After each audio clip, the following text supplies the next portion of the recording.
think the color out of space would be quite good.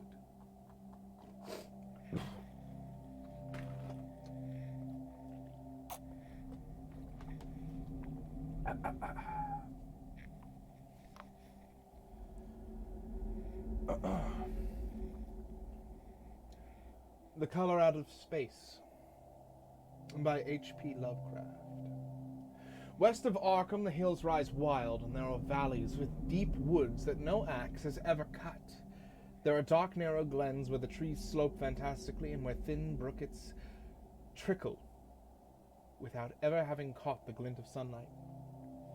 On the gentle slopes there are farms, ancient and rocky, with squat, moss-coated cottages brooding eternally over old New England secrets in the lee of great ledges, but these are all vacant now, the wide chimneys crumbling and the shingled sides bulging perilously beneath low gambrel roofs. The old folk have gone away, and foreigners do not like to live here. French Canadians have tried it, Italians have tried it, and the Poles have come and departed. It is not because of anything that can be seen or heard or handled, but because of something that is imagined. This place is not good for the imagination, and it does not bring restful dreams at night. It must be this which keeps the foreigners away, for old Ami Pierce has never told them of anything he recalls from the strange days. Ami, whose head has been a little queer for years, is the only one who still remembers, or who ever talks of the strange days. And he dares to do this because his house is so near the open fields and the traveled roads around Arkham. There was once a road over the hills and through the valleys that ran straight where the blasted heath is now. But people ceased to use it, and a new road was laid curving far toward the south. Traces of the old one can still be found amidst the weeds of a returning wilderness, and some of them will doubtless linger, even when half the hollows are flooded for the new reservoir. Then the dark woods will be cut down, and blasted heath will slumber far below blue waters, whose surface will mirror the sky and ripple in the sun, and the secrets of the strange days will be one with deep's secrets, one with the hidden lore of old ocean and all the mystery of primal earth. When I went into the hills and vales to survey for the new reservoir, they told me the place was evil. They told me there's an Arkham, and because this is a very old town full of witch legends, I thought that the evil must be something which grandams had whispered to children through centuries. The name Blasted Heath seemed very odd and theatrical. I wondered how it had come into the folklore of a Puritan people. Then I saw the dark westward triangle, the tangle of glens and slopes for myself, and ceased to wonder at anything beside its own elder mystery. It was morning when I saw it, but shadows lurked there always. The trees grew too thickly, their trunks were too big for any healthy New England wood. There was too much silence in the dim alleys between them, and the floor was too soft, and the dank moss and mattings of infinite years of decay. In these open spaces, mostly along the lines of old roads, there was little hillside farms, sometimes with all of the buildings standing.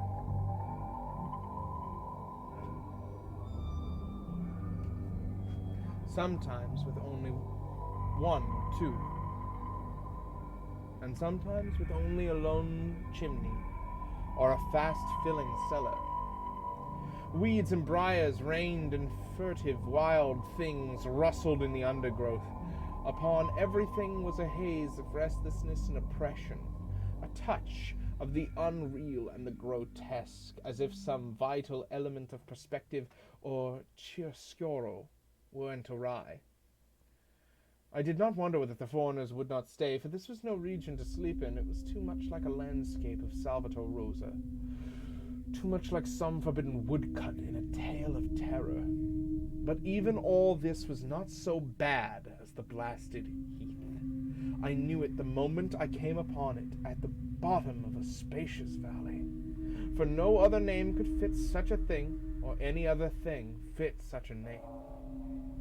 It was as if the poet had coined the phrase from having seen this one particular region. It must, I thought as I viewed it, be the outcome of a fire.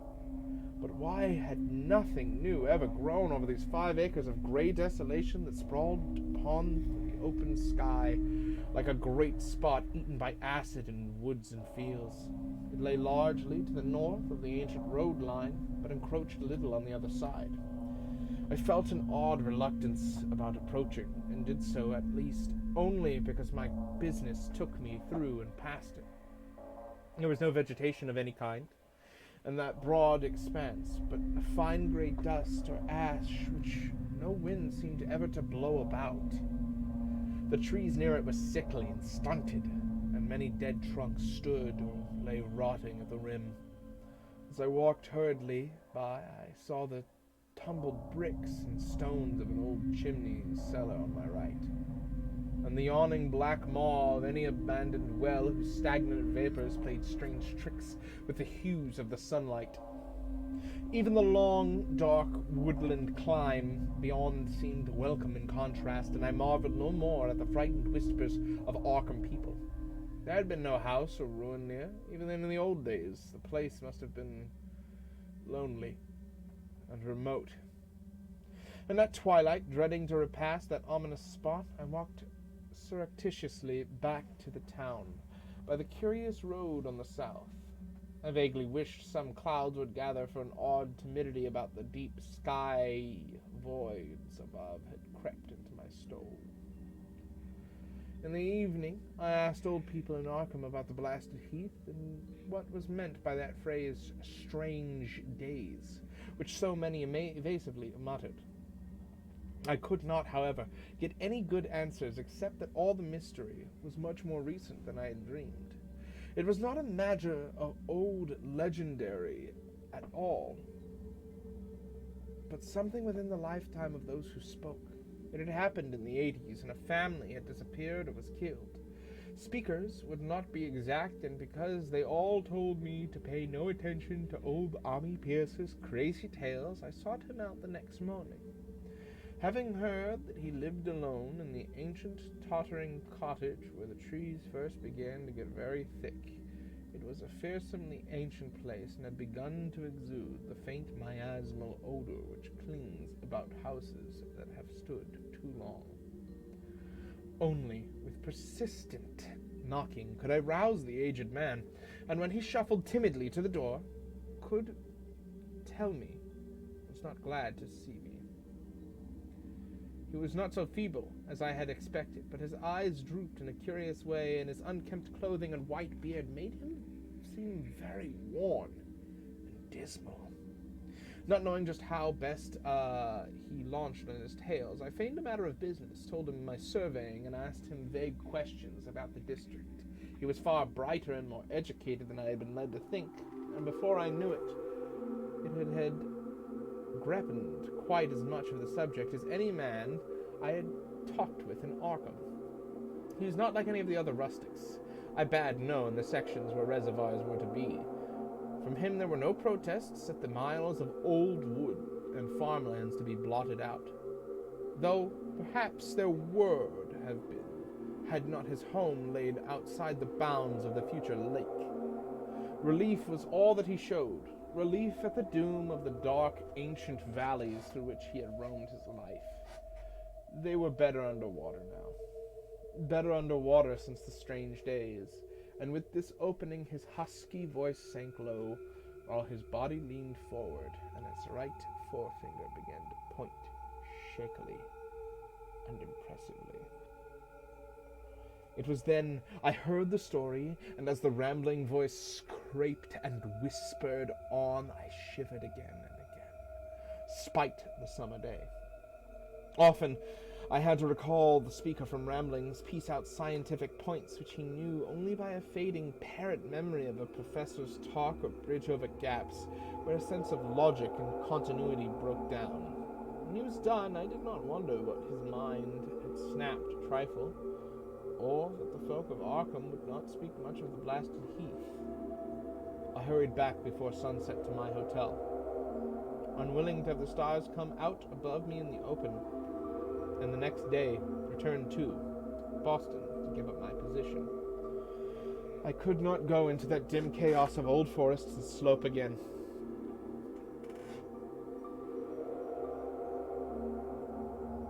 Oh, I apologize.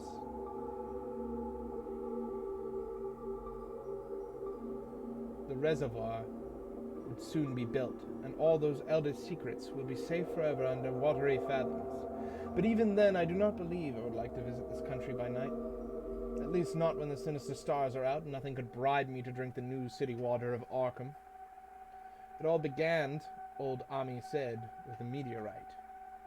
Before that time, there had been no wild legends at all since the witch trials. Even then, these western woods were not feared half so much as a small island in the Miskatonic where the devil held court beside a curious lone altar older than the Indians. These were not haunted woods. Fantastic dusk was never terrible till the strange days. Then they had come. That white noontide cloud, that string of explosions in the air, and that pillar of smoke from the valley far in the wood. And by night, all Arkham had heard of the great rock that fell out of the sky and bedded itself in the ground beside the well at the Nahum Garden place. That was the house which had stood where the blasted heath was to come. The trim, white Nahum Garden house amidst its fertile gardens and orchards. Nahum had come to town to tell people about the stone and dropped in at Ami Pierce's on the way. Ami was 40 then, and all the queer things were fixed very strongly in his mind. He and his wife had gone with 3 professors from Miskatonic University who hastened out the next morning to see the weird visitor from unknown stellar grace and space. Wondered why Nahum had called it so large the day before. It had shrunk, Nahum said, as he pointed out the big brownish mound above the ripened earth and charred grass near the archaic well sweep in his front yard. But the wise men answered that stones do not shrink. Its heat lingered persistently, and Nahum declared it had glowed faintly in the night. The professors tried it with a geologist hammer and found it was oddly soft. It was in truth so soft as to be almost plastic, and they gouged rather than chipped a specimen to take back to the college for testing. They took it in an old pail borrowed from Nahum's kitchen, for even the small piece refused to grow cool. On the trip back, they stopped at Ami's to rest and seemed thoughtful when Miss Pierce remarked that the fragment was growing smaller and burning the bottom of the pail. Truly it was not large, but perhaps they had taken less than they thought. The day after all this was in June of 82nd. The professors had troped out again in great excitement. As they passed Ami's, they told him what queer things the specimen had done and how it had faded wholly away when they put it in a glass beaker. The beaker had gone too, and the wise men talked of the strange stone's affinity for silicon. It had acted quite unbelievably in that well-ordered laboratory, doing nothing at all and showing no occluded gases when heated on charcoal, being wholly negative in the borax bead, and soon proving itself absolutely non-volatile at any producible temperature, including that of the oxyhydron blowpipe. On an anvil, it appeared highly malleable, and in the dark, its luminosity was very marked. Stubbornly refusing to grow cool, it soon had the college in a state of weird excitement, and when upon heating before the spectroscope, it displayed shining bands unlike any known colors of the normal spectrum. There was much breathless talk of new elements, bizarre optical properties, and other things which puzzled men of science are wont to say when faced by the unknown. Hot as it is, they tested it in a crucible with all the proper reagents. Water did nothing. Hydrochloric acid was the same. Nitric acid, even aqua regia, merely hissed and spattered against its torrid invulnerability. Ami had difficulty in recalling all these things, but recognized some solvents as I mentioned them in the usual order of use. There were ammonia and caustic soda, alcohol and ether, nauseous carbon disulfide, and a dozen others, but although the weight grew steadily less as time passed, the fragments seemed to be slightly cooling.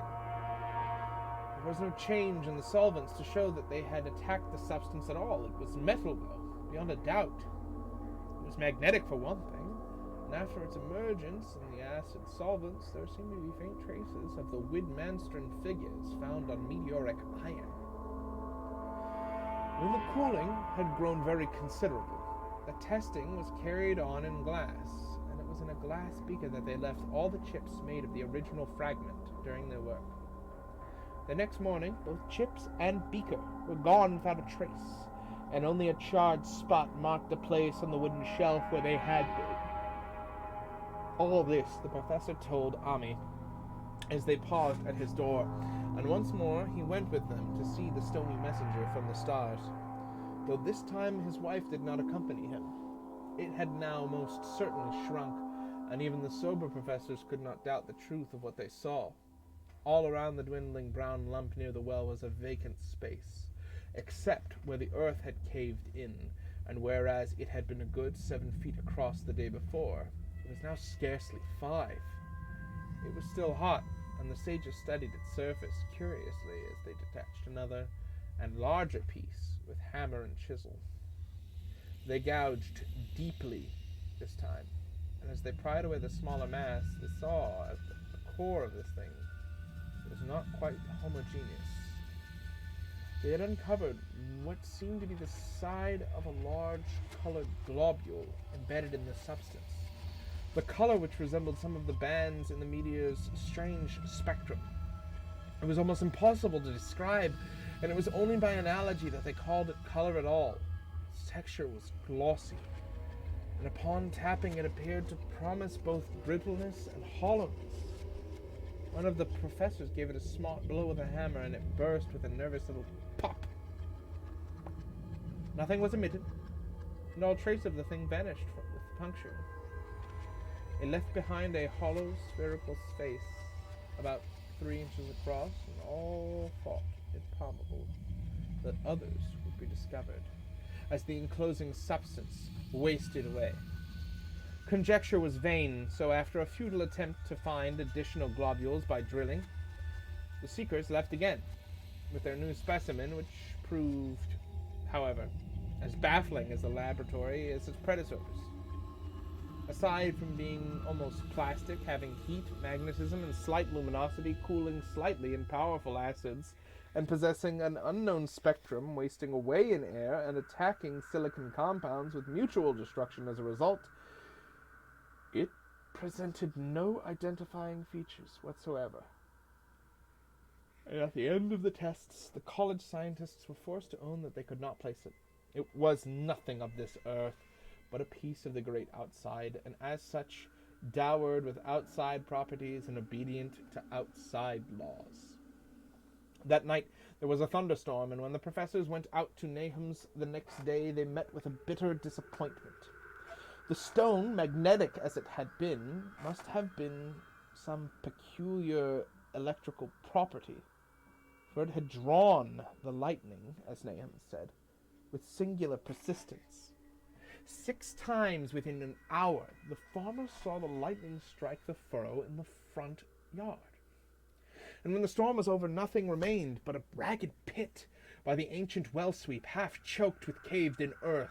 Digging had borne no fruit, and the scientists verified the fact with utter astonishment. The failure was total, so that nothing was left to do but go back to the laboratory and test again. The disappearing fragment left carefully cased in lead. The fragment lasted a week, at the end of which nothing of value had been learned by it. When it had gone, no residue was left behind, and in time the professors felt scarcely sure they had indeed seen with waking eyes that cryptic visage of the fathomless gulfs outside, that lone, weird message from other universes and other realms of matter, force, and entity. As was natural, The Arkham papers made much of the incident with its collegiate sponsoring and sent reporters to talk with Nahum Gunder and his family. At least one Boston daily also sent a scribe, and Nahum quickly became a kind of local celebrity. He was a lean, genial person of about 50. Living with his wife and 3 sons in the pleasant farmstead in the valley, he and Ami exchanged visits frequently, as did their wives. And Ami had nothing but praise for him all these years. He seemed slightly proud of the notice his place had attracted, and talked often of the meteorite in the succeeding weeks. The July and August were hot. Nahum worked hard at his haying in the 10-acre pasture across Chapman's Brook, his rattling wain wearing deep ruts in the shadowy lanes between. The labor tired him more than it had in the other years, and he had felt that age was beginning to tell on him. Then fell the time of fruit and harvest. The pears and apples slowly ripened, and Nahum vowed that his orchards were prospering as never before. The fruit was growing to phenomenal size and unwonted gloss, and in such abundance that extra barrels were ordered to handle the future crop. But with the ripening, some sore disappointment. For all that gorgeous array of spacious lusciousness, not one single jot was fit to eat. Into the fine flavor of the pears and apples had crept a stealthy bitterness and sickishness, so that even the smallest bite induced a lasting disgust. It was the same with the melons and tomatoes, and Nahum sadly saw that his entire crop was lost. Quick to connect events, he declared that the meteor had poisoned the soil, and thanked heaven that most of the other crops were in the upland lot along the road. Winter came early and was very cold. Ari saw Nahum less often than usual, and observed that he had begun to look worried. The rest of his family, too, seemed to have grown taciturn, and were far from steady in their church-going for the abundance at the various social events of the countryside. For this reserve or melancholy no cause could be found, though all the household confessed now, and then to poor health. Thank you. Let's see. And a feeling of vague disquiet. Nahum himself gave the most definite statement of anyone, he said. He was disturbed about certain footprints in the snow. They were the usual winter prints of red squirrels, white rabbits, and foxes, but the brooding farmer professed to see something not quite right about their nature and arrangement. He was never specific, but appeared to think that they were not as characteristics of the anatomy and habits of squirrels and rabbits and foxes as they ought to be. Ami listened without interest to this talk, until one night when he drove past Nahum's house in his sleigh on the way back from Clark's Comer. There had been a moon, and a rabbit had run across the road, and the leaps of rabbits were longer than either Ami or his horse liked. The latter indeed had almost run away when brought up by a firm rein. Thereafter Ami gave Nahum's tales more respect, and wondered why the gardener's dog seemed so cowed and quivering every morning. They had, it developed, nearly lost the spirit to bark.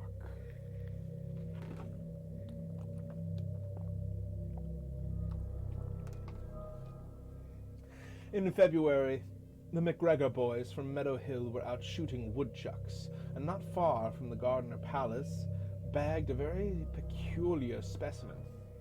The proportions of its bodies seemed slightly altered in a queer way, almost impossible to describe, while its face had taken on an expression which no one ever saw in a woodchuck before. The boys were genuinely frightened, and threw the thing away at once, so that only their grotesque tales of it ever reached the people of the countryside. But the shying of horses near Nahum's house had now become an acknowledged thing, and all the basis for a cycle of whispered legend was fast taking form. People vowed that the snow melted faster around Nahum's than it did anywhere else, and early in March there was an odd discussion in Potter's General Store at Clark's Corners.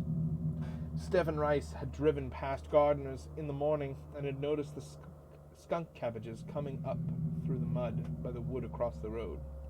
Never were things of such size seen before, and they held strange colors that could not be put into any words. Their shapes were monstrous, and the horse had snorted at an odor which struck Stefan as wholly unprecedented. That afternoon, several persons drove past to see the abnormal growth, and all agreed that plants of that kind ought never to sprout in a healthy world. The bad fruit of the fall before was freely mentioned, and it went from mouth to mouth that there was poison in Nahum's ground. Thank you so much, Jarl, for following.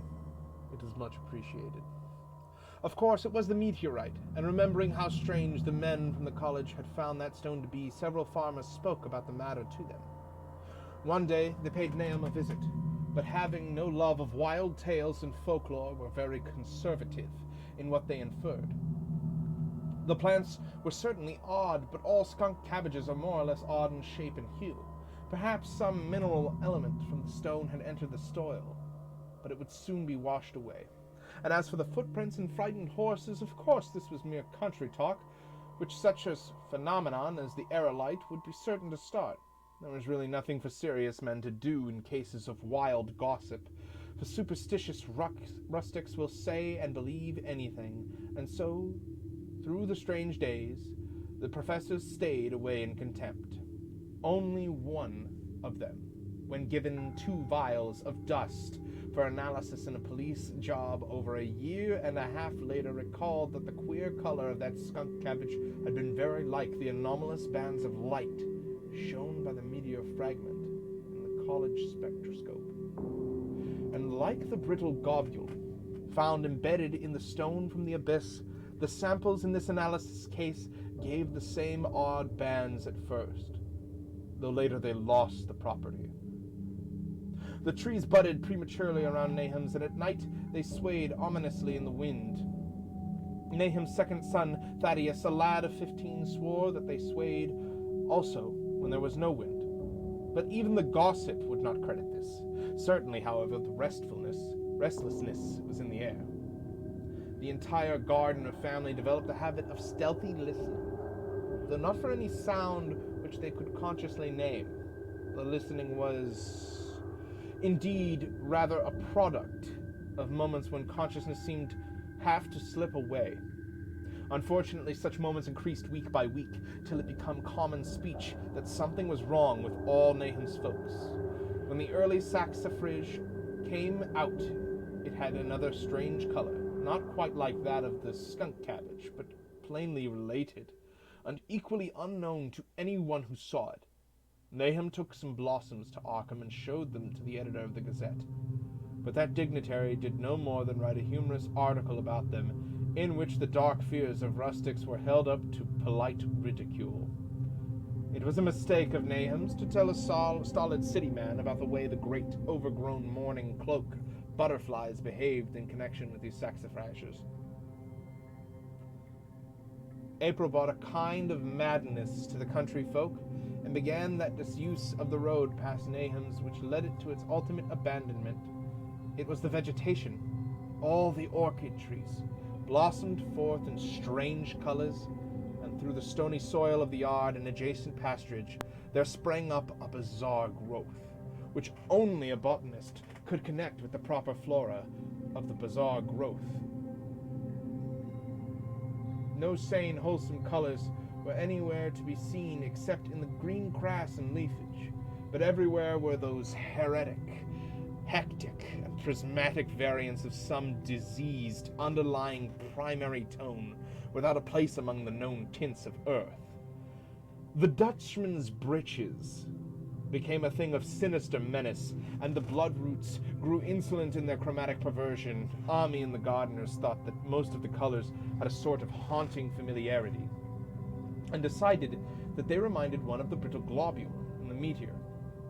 Nahum plowed and sowed the 10-acre pasture and the upland lot, but did nothing with the land around the house. He knew it would be of no use, and hoped that the summer's strange growths would draw all the poison from the soil. He was prepared for almost anything now, and had grown used to the sense of something near him waiting to be heard. The shunning of his house by neighbors told on him, of course, but it told on his wife far more. The boys were better off being in school each day, but they could not help being frightened by the gossip. Thaddeus, an especially sensitive youth, suffered the most. In May, the insects came, and Nahum's place became a nightmare of buzzing and crawling. Most of the creatures seemed not quite usual in their aspects and motions, and their nocturnal habits contradicted all former experience.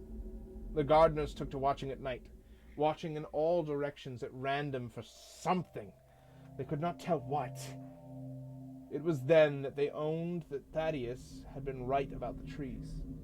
Miss Gardner was the next to see it. From the windows, as she watched the swollen boughs of maple against a moonlit sky, the boughs surely moved, and there was no wind. It must be the sap. Strangeness had come into everything growing now, yet it was none of the Nahum's family at all who made the next discovery.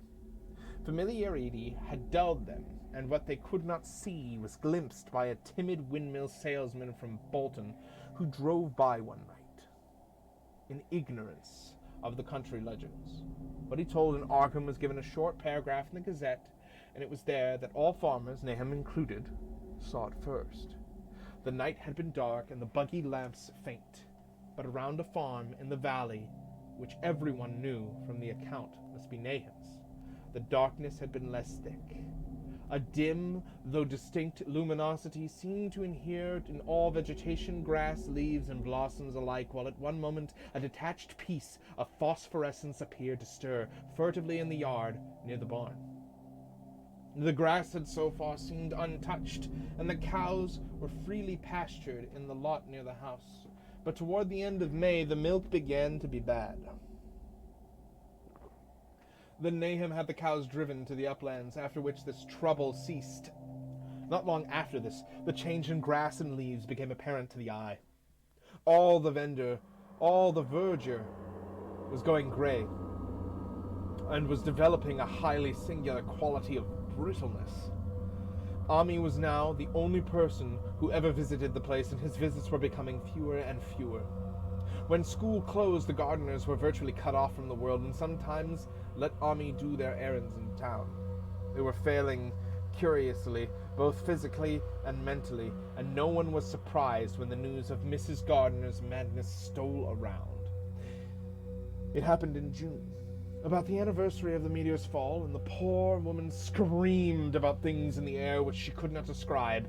In her ravings there was not a single specific noun, but only verbs and pronouns. Things moved, changed, fluttered, and ears tingled to impulses which were not wholly sound.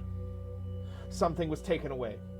She was being drained of something. Something was fastening itself on her that ought not be. Someone must make it keep off. Nothing was ever still in the night. The walls and windows shifted. Nahum did not send her to the county asylum, but let her wander about the house as long as she was harmless to herself and others. Even when her expression changed, he did nothing. But when the boys grew afraid of her, and Thaddeus nearly fainted at the way she made faces at him, he decided to keep her locked in the attic. But July, she had ceased to speak and crawled on all fours, and before that month was over, Nahum got the mad notion that she was slightly luminous in the dark, as he now clearly saw was the case with the nearby vegetation. It was little before that the horses had stampeded. Something had caused and aroused them in the night, and their neighing and kicking in their stalls had been terrible. There seemed virtually nothing to do to calm them, and when Nahum opened the stable door, they all bolted out like frightened woodland deer. It took a week to track all four, and when found, they were seen to be quite useless and unmanageable. Something had snapped in their brains, and each one had to be shot for its own good. Nahum borrowed a horse from Ami for his haying, but found it would not approach the barn. It shied, balked, and whinnied, and in the end he could do nothing but drive it.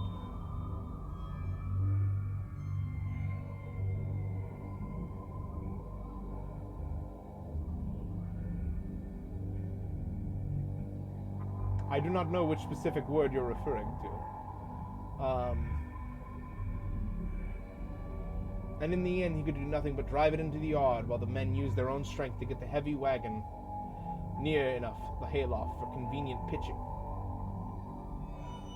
And all the while the vegetation was turning gray and brittle. Even the flowers whose hue had been strange were graying now, and the fruit was coming out gray and dwarfed and tasteless. The asters and goldenrod bloomed gray and distorted, and the gray and the roses and zinnias and hollyhocks in the front yard were such blasphemous-looking things that Nahum's oldest boy, Zenas, cut them down. The strangely puffed insects died about that time. Even the bees had left their hives and taken to the woods. And by September, all the vegetation was fast crumbling to a grayish powder, and Nahum feared that the trees would die before the poison was out of the soil. His wife now had spells of terrific screaming, and he and his boys were in a constant state of nervous tension. They shunned people now. When school opened, the boys did not go, but it was Amai, on one of his rare visits, who first realized that the well water was no longer good. It had an evil taste. It was not exactly fetid, nor exactly salty. And Amai advised his friends to dig another well on higher ground to use till the soil was good again. Nahum, however, ignored the warning, for he had by the time became calloused to strange and unpleasant things. He and the boys continued to use the tainted supply, drinking it as listlessly and mechanically as they ate their meager and ill-cooked meals and did their thankless and monotonous chores through the endless days. There was something of stolid resignation about them all, as if they were half in another world, waking between lines of nameless guards to a certain and familiar doom. Thaddeus went mad in September after a visit to the well. He had gone with a bale and had come back with empty hands, shrieking and waving his arms and sometimes lapsing into an inane titter or a whisper about the moving colors down there. 2 in 1 family was pretty bad, but Nahum was very brave about it. He let the boy run about for a week until he began stumbling and hurting himself, and then he shut him in an attic room across the hall from his mother. The way they screamed at each other from behind their locked doors was very terrible, especially to little Merwin, who fancied they talked in some terrible language that was not of Earth. Merwin was getting frightfully imaginative, and his restlessness was worse after the shutting away of the brother who had been his greatest playmate. Almost at the same time the mortality among the livestock commenced. Poultry turned grayish and died very quickly. The meat began being found dry and noisome upon cutting. Hogs grew inordinately fat and then suddenly began to undergo loathsome changes which no one could explain. Their meat was of course useless, and Nahum was at his wit's end. No rural veterinarian would approach his place, and the city veterinary from Arkham was openly baffled. The swine began growing gray and brittle, falling to pieces before they died, and their eyes and muzzles developed singular alterations. It was very inexplicable, for they had never been fed from the tainted vegetation. Then something struck the cows. Certain areas, or sometimes the whole body, would be uncannily shriveled or compressed, and atrocious collapses or disintegrations were common. In the last stages, and death was always the result, there would be a graying and turning brittle like that which beset the hogs. There could be no question of poison, for all the cases occurred in a locked and undisturbed barn. No bites of prowling things could have brought the virus, for what live beast of earth can pass through solid obstacles? It must only be a natural disaster, yet what disease could wreak such havoc, could wreak such results, was beyond any mind's guessing. When the harvest came, there was not an animal surviving on the place, for the stock and poultry were dead and the dogs had run away. Those dogs, 3 in number, had all vanished in one night and were never heard from again. And the 5 cats had left some time before, but their going was scarcely noticed, since there now seemed to be no mice, and only Miss Gardner had made pets of the graceful felines. On the 19th of October, Nahum staggered into Ami's house with hideous news. The death had come to poor Thaddeus in his attic room, and it had come in a way which could not be told. Nahum had dug a grave in the railed family plot behind the farm and put therein what he found. There could have been nothing from outside, for the small barred window and locked door were intact, but it was much as it had been in the barn. Ami and his wife consoled the stricken man as best they could, but shuddered as they did so. Stark terror seemed to cling around the gardeners and all they touched. In the very presence of one in the house was a breath from regions unnamed and unnameable. Ami accompanied Nahum home with the greatest reluctance, and did what he might to calm the hysterical sobbing of little Merwin. Zenas needed no comment. He had come of late to do nothing but stare into space and obey what his father told him, and Ami thought this fate was very merciful. Now and then Merwin's screams were answered faintly from the attic, and in response to an inquiring look, Nahum said that his wife was getting very feeble. When night approached, Ami managed to get away, for not even friendship could make him stay in that spot when the faint glow of the vegetation began and the trees may or may not have swayed without the wind. It was really lucky for Ami that he was not more imaginative. Even as things were, his mind was bent ever so slightly. But he had been able to connect and reflect upon all the portents around him. He must inevitably have turned a total maniac. In the twilight he hastened home, the screams of the mad woman and nervous child ringing horribly in his ears. 3 days later, Nami burst into Ami's kitchen in the early morning, and the absence of his host stammered out a desperate tale once more, while Miss Pierce listened in a clutching fright. It was little Merwin this time. He was gone. He had gone out late at night with a lantern and pail for water and had never come back. He had gone to pieces for days and hardly knew what he was about. Screamed at everything. There had been a frantic shriek from the yard then, but before the father could get to the door, the boy was gone. There was no glow from the lantern he had taken, and of the child himself no trace. At the time, Nahum thought the lantern and pail were gone too.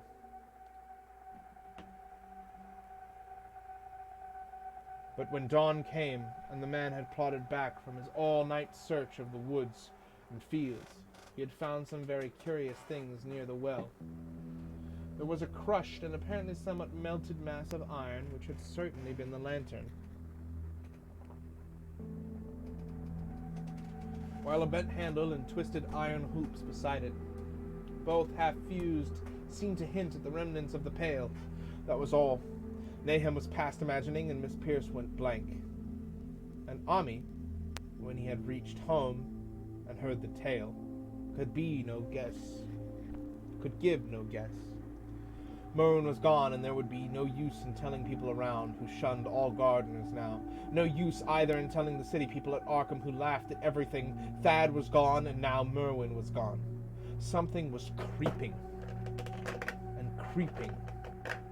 and waiting to be seen and heard.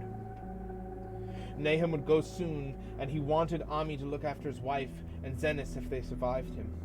It must all be a judgment of some sort, though he could not fancy what for, since he had always walked uprightly in the Lord's ways so far as he knew. For over 2 weeks, Ami saw nothing of Nahum, and then worried about what might have happened. He overcame his fears and paid the gardener place a visit. There was no smoke from the chimney. For a moment the visitor was apprehensive of the worst. The aspect of the whole farm was shocking. Grayish, withered grass, leaves on the ground, vines falling in brittle wreckage from archaic walls and gables, and the great bare trees clawing up the grey November sky with a studied malevolence which Ami could not but feel had come from some subtle change in the tilt of the branches. Nahum was alive, after all. He was weak and lying on a couch in the low-ceiled kitchen, but perfectly conscious and able to give simple orders to Zenas. The room was deadly cold, and as Ami visibly shuddered, the host shouted huskily to Zenas for more wood. Wood indeed was sorely needed, since the cavernous fireplace was unlit and empty, with a cloud of soot blowing about in the chill wind that calmed down the chimney. Presently, Nahum asked if the extra wood had made him any more comfortable, and then Ami saw what had happened. The status cord had broken at last. and the hapless farmer's mind was proof against more sorrow. Questioning tactfully, Ami could get no clear data at all about the missing Zenith. In the well, he lives in the well, was all the clouded father would say. Then there flashed across the visitor's mind the sudden thought of the mad wife, and he changed his line of inquiry. "Nappy? Why, here she is," was the surprised response of poor Nahum, and Ami soon saw that he must search for himself. Leaving the harmless babbler on the couch, he took the keys from their nail beside the door and climbed the creaking stairs to the attic. It was very close and noisome up there. No sound could be heard from any direction of the 4 doors in sight. Only one was locked, and on this he tried various keys of the ring he had taken. The third key proved the right one, and after some fumbling, Ami threw open the low white door. It was quite dark inside, for the window was small and half obscured by crude wooden bars, and Ami could see nothing at all on the wide planked floor. The stench was beyond enduring, and before proceeding further, he had to retreat to another room and return with his lungs filled with breathable air. When he did enter, he saw something dark in the corner, and upon seeing it more clearly, he screamed outright. While he screamed, he thought a momentary cloud eclipsed the window, and a second later, he felt himself brushed as if by some hateful current of vapor. Strange colors danced before his eyes, and he had not a present horror numbed him. He would have thought of the globule in the meteor that the geologist's hammer had shattered, and of the morbid vegetation that had sprouted in the spring. As it was, he thought only of the blasphemous monstrosity which confronted him, which all too clearly had shared the nameless fate of young Thaddeus and the livestock.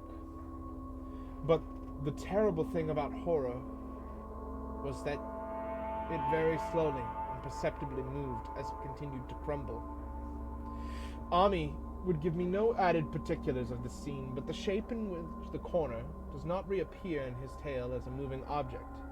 There are things which cannot be mentioned, and what is done in common humanity is sometimes cruelly judged by the law.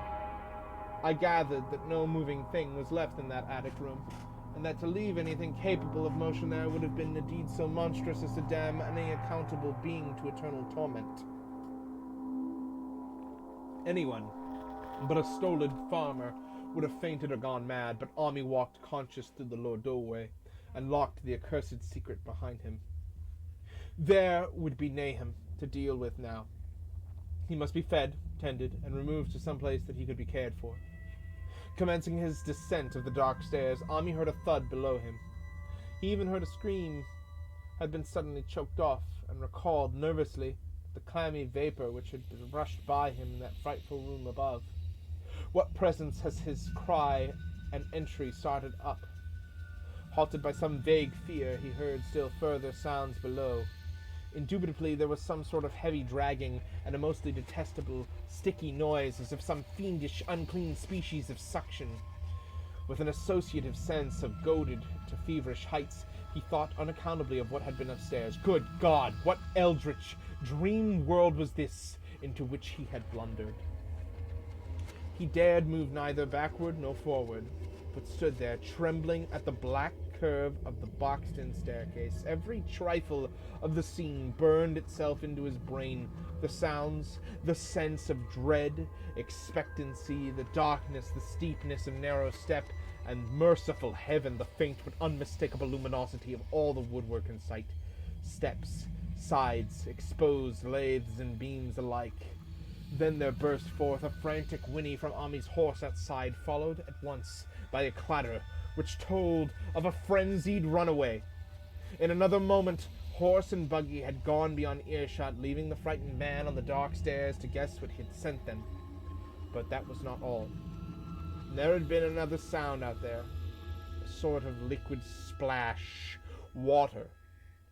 It must have been the well. He had left Hero untied near it, and a buggy wheel must have brushed the coping and knocked in a stone, and still the pale phosphorescent glow in that detestably ancient woodwork. God, how old the house was! Most of it was built before 1670, and the gambrel roof no later than 1730. A feeble scratching on the floor downstairs now sounded distinctly, and Ami's grip tightened on a heavy stick he had picked up in the attic for some purpose. Slowly nerving himself, he finished his descent and walked boldly toward the kitchen.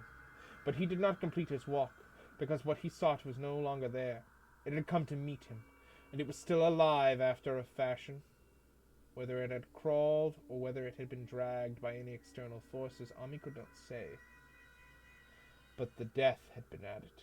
Everything had happened in the last half hour, but collapse, graying, and disintegration were already far advanced. There was horrible brittleness. Dry fragments were scaling off. Ami could not touch it, but looked horrid into the distorted parody that had been the face. "What was it, Nahum? What was it?" he whispered. And the cleft, bulging lips were just able to crackle out a final answer. "Nothing. Nothing. The color burns. Cold and wet, but it burns.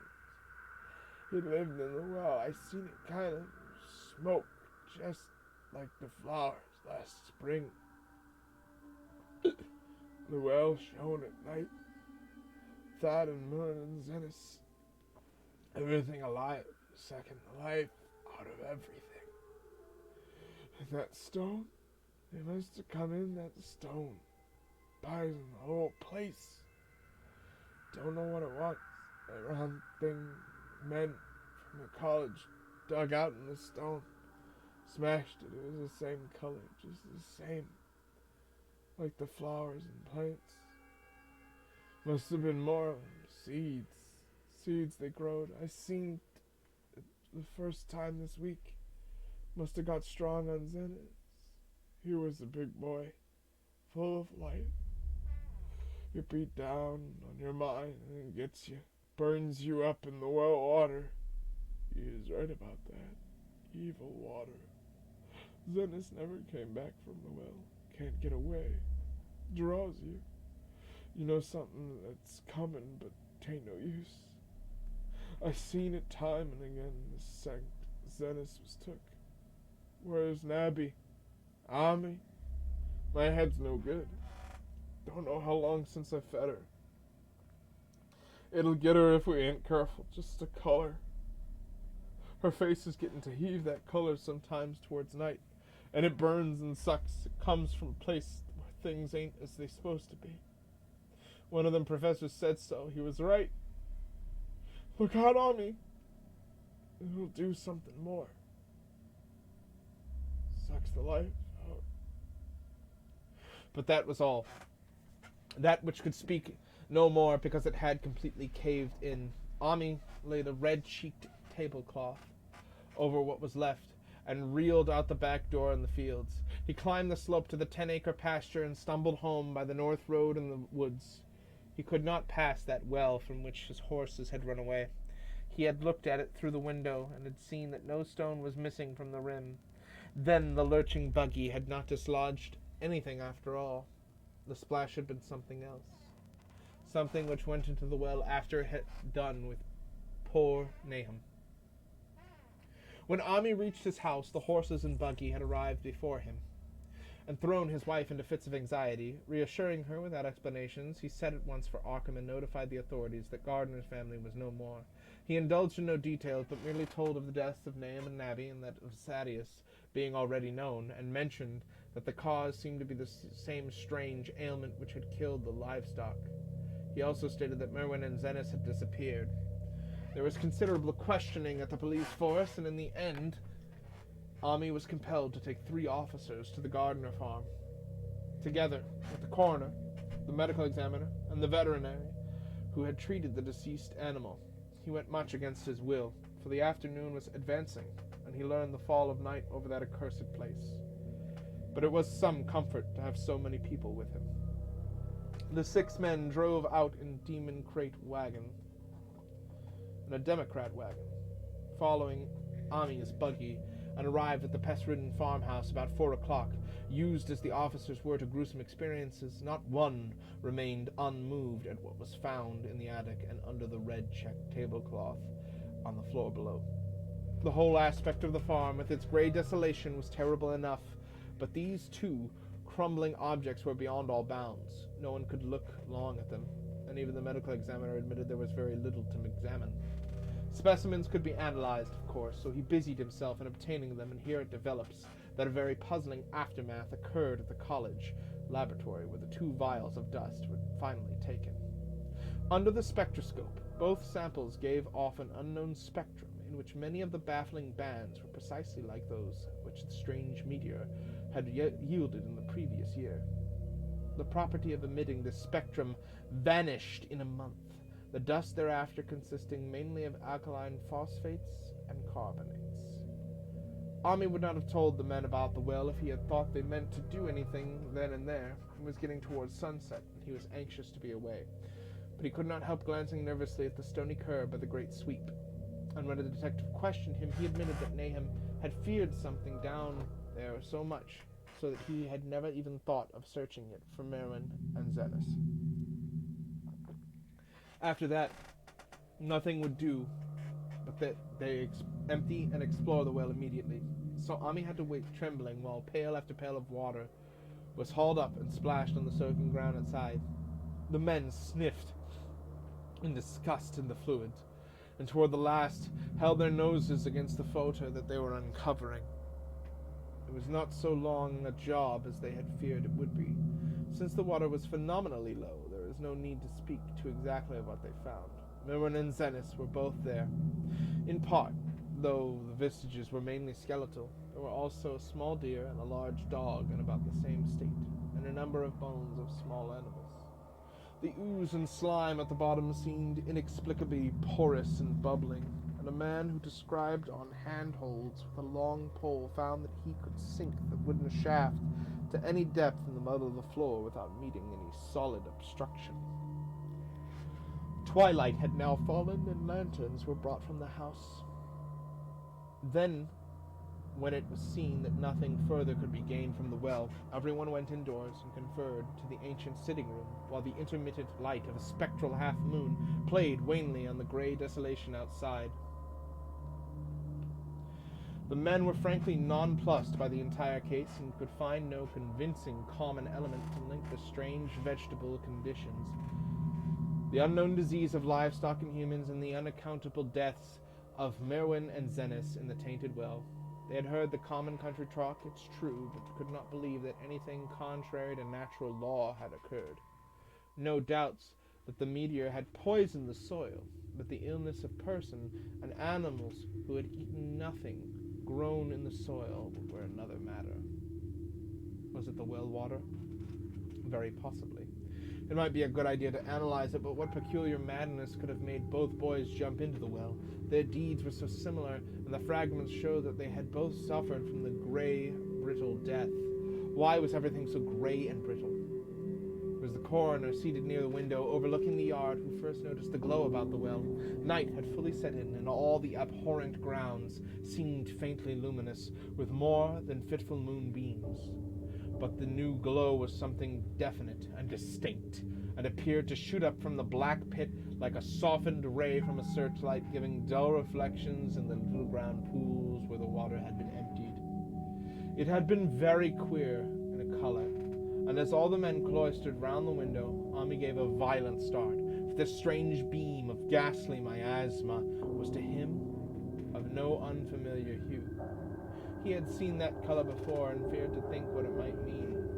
He had seen it in the nasty, brittle globule in that aerolite 2 summers ago.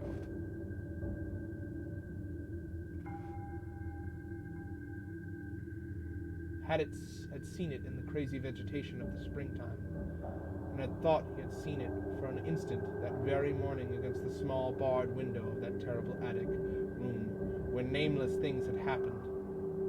It flashed there for a second, and a clammy, hateful current of vapor had brushed past him. And then poor Nahum had been taken by something of that color. He said so at the last, said it was like the globule in the plants. After that had come the runway, in the yard, the splash in the well, and now that well was belching forth to the night a pale, insidious beam of the same demonic tint. It does credit to the alertness of Ami's mind that he puzzled even at that tense moment over a point which was essentially scientific.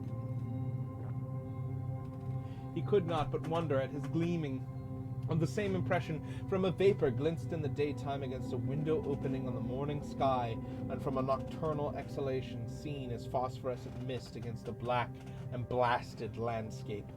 It wasn't right. It was against nature, and he thought of those terrible last words of his stricken friend. "It come from some place where things ain't as they is here." One of them professors said so. All three horses outside, tied to a pair of shriveled saplings by the road, were now neighing and pawing frantically. The wagon driver started for the door to do something, but Ami laid a shaky hand on his shoulder. "Don't go out there," he whispered. "There's more to this nor what we know. Nahum said something lived in the well that sucks out your life out. He said it must be summit, growed from a round ball, like one we all seen in the meteor stone that fell a year ago. In June. Sucks and burns, he said. And it's just a cloud of color like that light out there now, that you can hardly see and can't tell what it is. Nahum thought it feeds on everything living and gets stronger all the time. He said he's seen it his last week. It must be something from far away off in the sky, like the men from the college last year says the meteor stone was. That way, it was made in the way it works.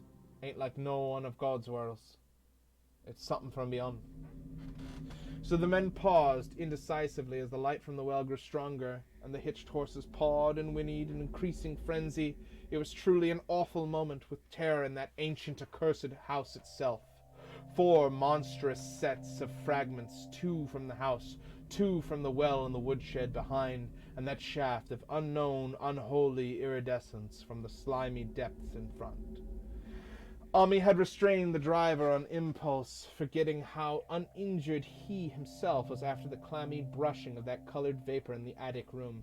But perhaps it is just as well that he acted as he did. No one will ever know what was abroad that night, and although the blasphemy from beyond had not so far hurt any human of unweakened mind, there is no telling what it might have done in that last moment.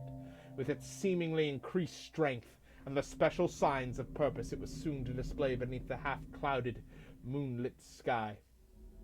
All at once, one of the detectives of the window gave a short, sharp gasp, and the others looked at him, and then quickly followed his gaze upward towards the point at which its idle straying had been suddenly arrested. There was no need for words. What had been disputed in country gossip was disputed no longer, and it is because of the thing, which every man of that party agreed in, whispering later on, that the strange days are never talked about in Arkham. It is necessary to premise that there was no wind at the hour of the evening. One did not arise long afterwards, but there was absolutely none then. Even the dry tips of the lingering hedge mustard, grey and blighted, and the fringe on the roots of the standing Democrat wagon were unstirred. And yet amid that tense, godless claim that high bare boughs of all the trees in the yard were moving, they were twitching, morbidly and spasmodically, clawing in convulsion, an epileptic madness at the moonlit clouds, scratching impotently at the noxious air as if jerked by some allied and bodiless line of linkage with subterranean horrors, writhing and struggling against the black roots. Not a man breathed for several seconds, and then a cloud of darker depth passed over the moon, and the silhouette of clutching branches faded out momentarily. At this, there was a general cry, muffled with awe, both husky and almost identical from every throat, for the terror had not faded with the silhouette. And in fearsome instant of deeper darkness, watchers saw wriggling in the top trees' heights 1,000 tiny points of faint and unhallowed radiance, tipping each bough like the fire of St. Elmo or the flames that come down on the apostle's head at Pentecost. It was a monstrous constellation of unnatural light, like a glutted swarm of corpse-fed fireflies dancing hellish sarabands over an accursed marsh, and its color was that same nameless intrusion which Ami had come to recognize and dread. All the while, the shaft of phosphorescence from the well was getting bigger and brighter, bringing to the minds of the huddled men a sense of doom and abnormality which far outraced any image that conscious minds could form. It was no longer shining out, it was pouring out, and as the shapeless stream of unplaceable color left the well, it seemed to flow directly into the sky. The veterinary shivered and walked to the front door to drop the heavy extra bar across it. Ami shook no less and had to tug and point for lack of uncontrollable voice when he wished to draw notice to the growing luminosity of the trees.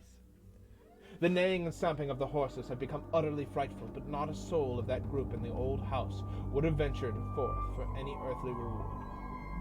With the moments like the shining of the trees increased, while their restless branches seemed to strain more and more towards verticality, the wood of the well sweep was shining now, and presently a policeman dumbly pointed to some wooden sheds and beehives near the stone wall on the west. They were commencing to shine too, although the tethered vehicles of the visitors seemed so far unaffected.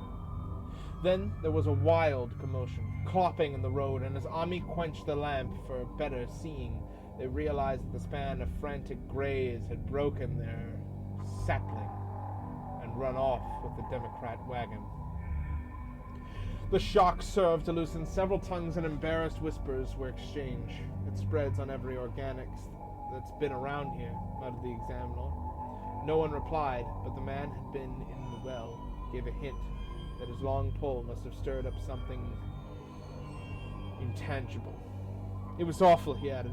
"There was no bottom at all, just ooze and bubbles and the feeling of something lurking under there."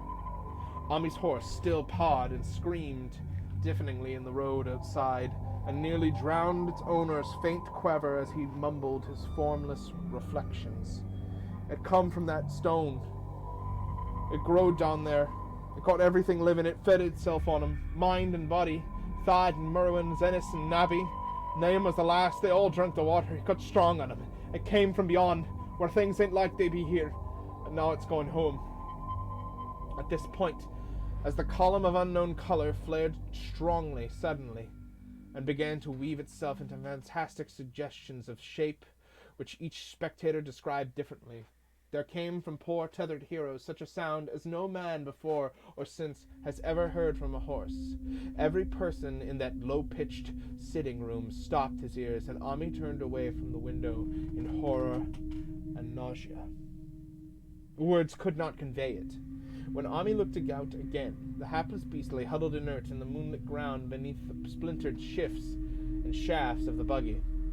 This was the last of Hero till they buried him the next day, but the present was no time to mourn, for almost at this instant a detective silently called attention to something terrible in the very room with them.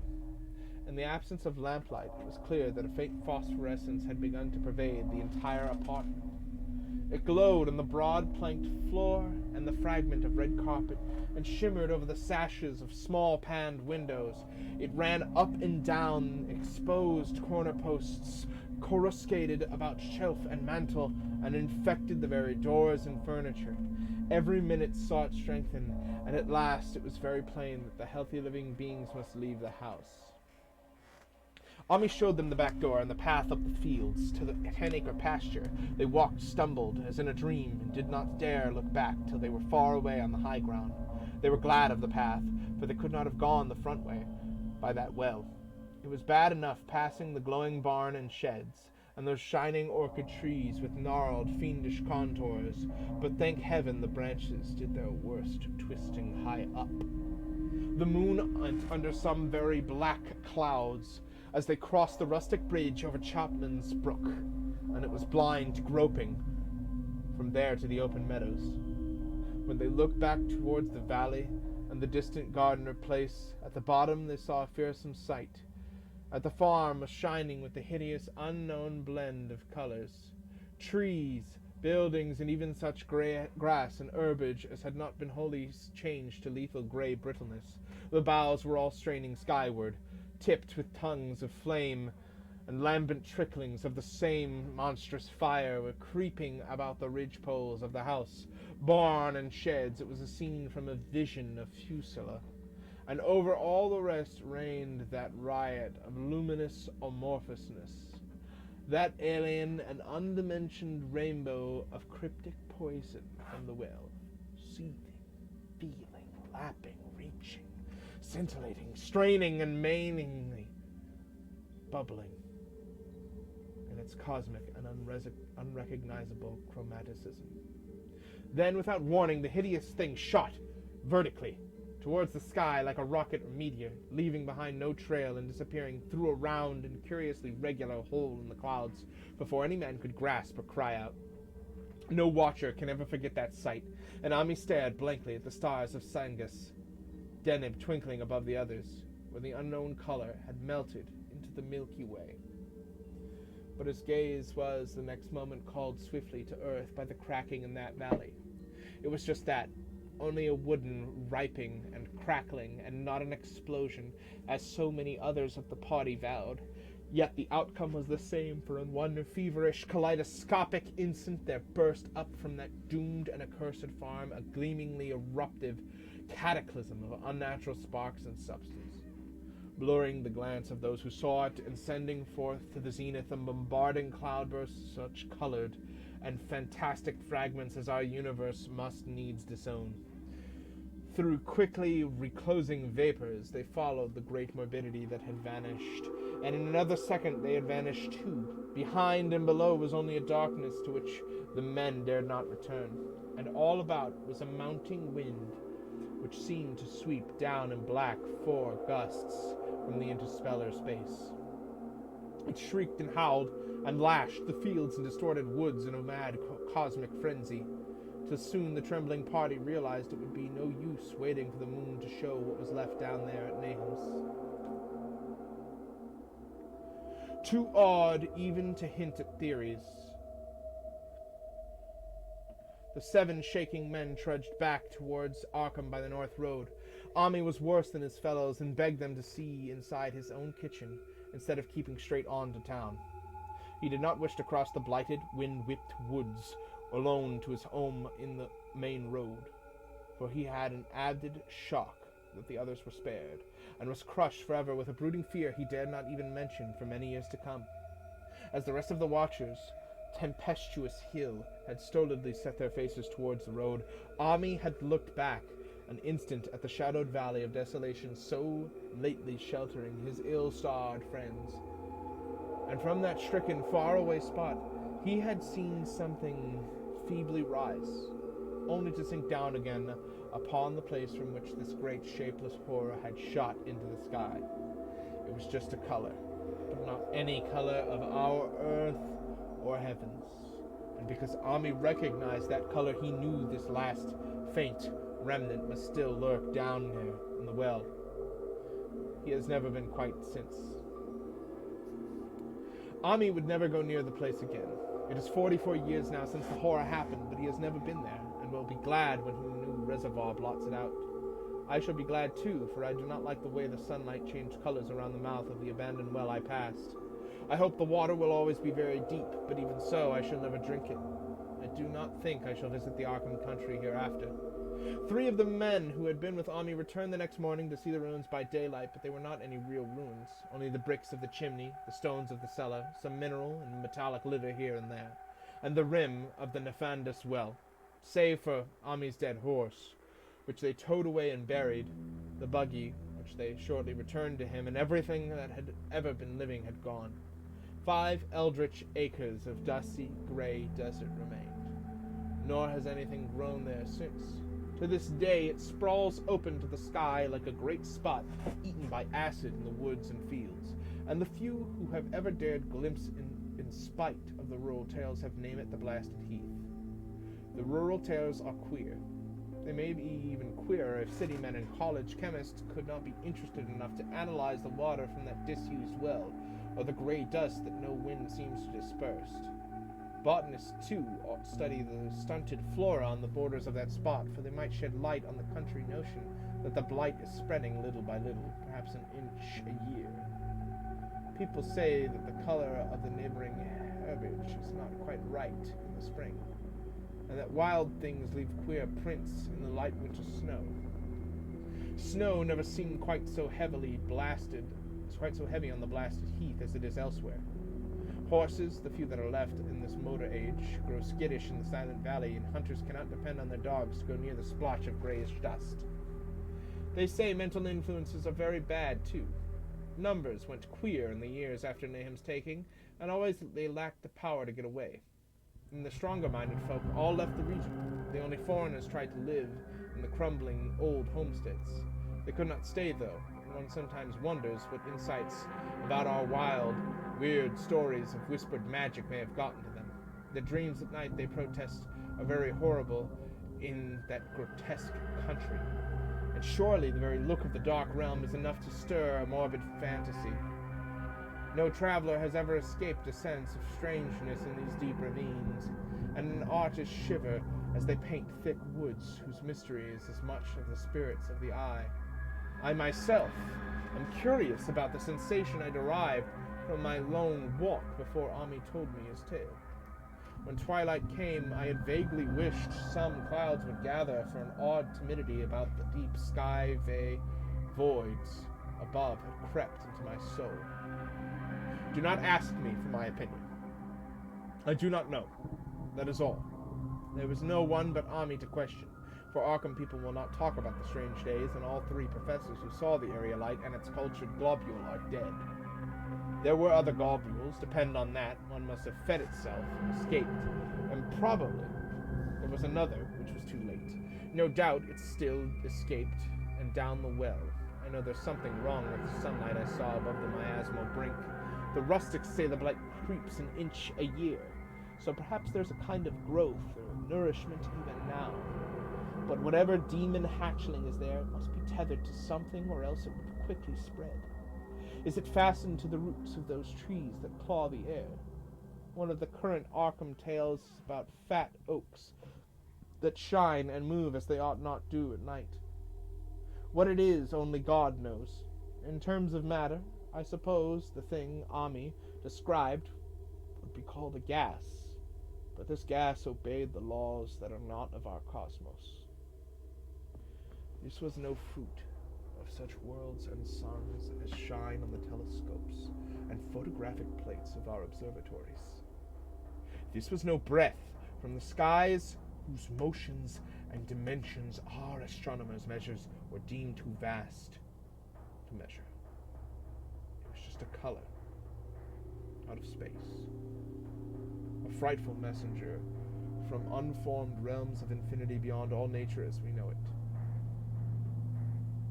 From realms whose mere existence stuns the brain and numbs us with that black, extra-cosmic gulfs it throws open before our frenzied eyes.